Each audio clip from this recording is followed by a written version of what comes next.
virtual meeting to present our bird-friendly gardening workshop. I'm honestly so excited to present this workshop and to have so many people interested in helping our birds and other wildlife in their gardens.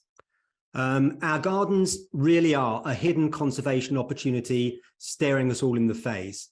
And hopefully we can show you why that is and how you can take advantage of it to help our birds and other wildlife. So we hope that by following some of the design ideas and tips here, that you can take your love of birds to the next level by creating habitat in your garden that provides literally life-saving resources for birds throughout the year. Gardening really is a hidden conservation opportunity and an excellent way to ensure that your outdoor space, whether large or small, will help birds and other wildlife to thrive. So this workshop will help you help birds by making it easy for you to design and plant a garden that is great for birds. Whether you have an existing garden that could use a few tweaks or an expansive lawn that you're hoping to transform for the benefit of nature, this will give you a head start on welcoming more birds to your garden. So we'll cover design and layout, water features and feeders, nesting habitat and nest boxes, plants and maintenance. But the first question we should ask ourselves is why? Why bother? Why design a bird-friendly garden? And why is an easy question to answer, and Penny's already touched on it.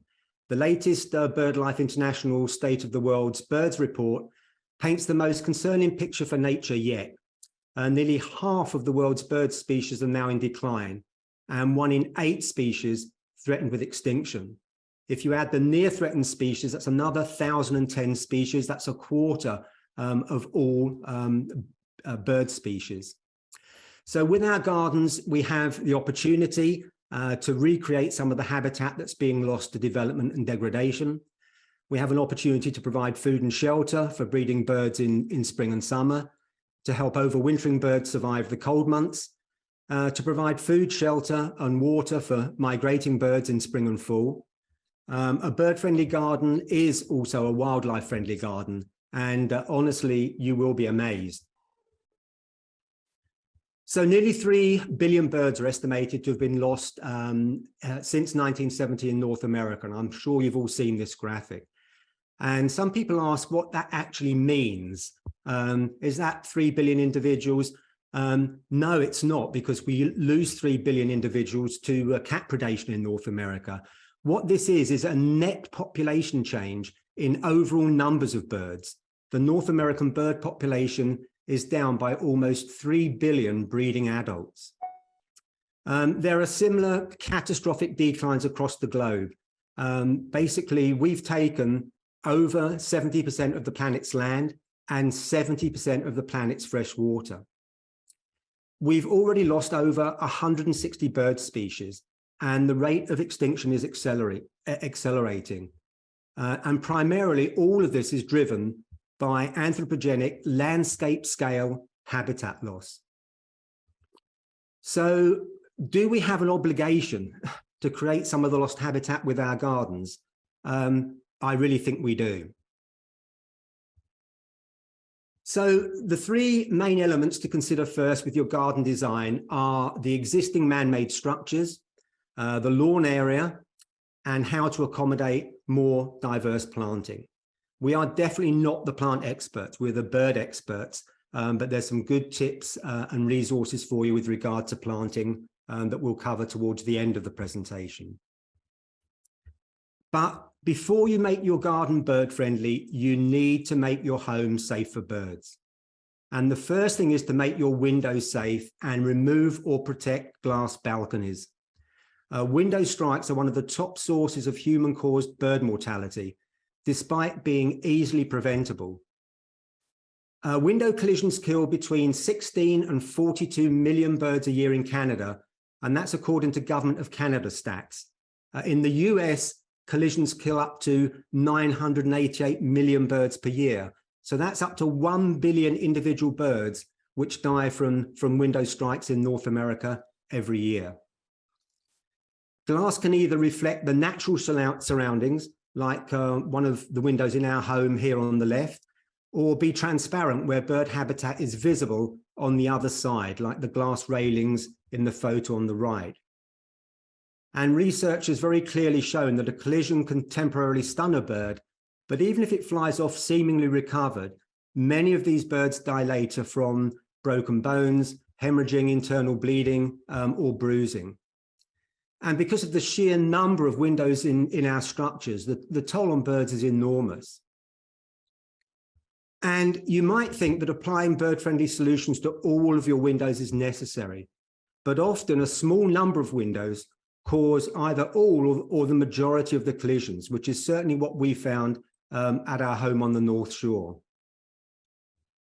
Scientific research has shown that birds will avoid glass window markers, the dots or vertical or horizontal stripes, but they must be spaced 5 centimeters apart across the entire glass surface. Markers should be at least 0.3 of a centimeter wide and should always be placed on the outside surface of glass because strong reflections can overwhelm markers placed on the inside surface. We also know that individual bird silhouette decals don't work on their own, as birds will collide adjacent to them. The covering must follow that 5 centimeter rule. The best DIY application is the one that we used here, the 3 M strips of dots from Feather Friendly. You can purchase it locally from Wild Birds Unlimited, and once you get the hang of it, it's actually easy to apply. Honestly, I'm not handy, and if I can do it, anyone can. And for any of you worrying about obstructing your view, it really doesn't. I know this is a concern for a lot of people, but these 2 photos are of our windows from the inside looking out. And you can see your eyes drawn beyond the glass to the garden. So the markers are really unobtrusive. And we've actually had people say, wow, I love what you've done to your windows. What are they? Not knowing they're to prevent bird window strikes. So please, guys, check out our dedicated Window Strikes webpage and see how you can take immediate action. We even have a short video on the page showing how to apply the product with step-by-step instructions to follow. Honestly, there's no point in making our gardens bird friendly if our homes aren't bird safe first. The next thing in the design layout category is to lose some lawn. We have an estimated 40 to 50 million acres of lawn in North America. Birds have fewer places to safely rest during migration and to nest and raise young. Lawns are horribly environmentally unfriendly too. 80 million pounds of pesticides are applied to lawns in North America each year, and 800 million gallons of gas used annually by lawnmowers. This obviously produces a significant amount of carbon dioxide and other greenhouse gases, driving climate change. So consider reversing the typical pattern of small garden beds surrounded by vast expanses of lawn. Larger patches of habitat like this with lawn pathways will create a rich wildlife habitat and have a better effect on your garden. This is so important, guys. It's so important. Research has shown during spring migration that 50% of radio-tracked thrushes landed within 55 yards of houses, and the birds stayed there all day. So even tiny pieces of nature are important for birds crossing these increasingly fragmented urban and suburban landscapes. So add native plants and provide shelter and obviously nesting areas for birds. And with your lawns, you can start small by losing just a bit of lawn and then nibbling away at it, because honestly, every inch counts.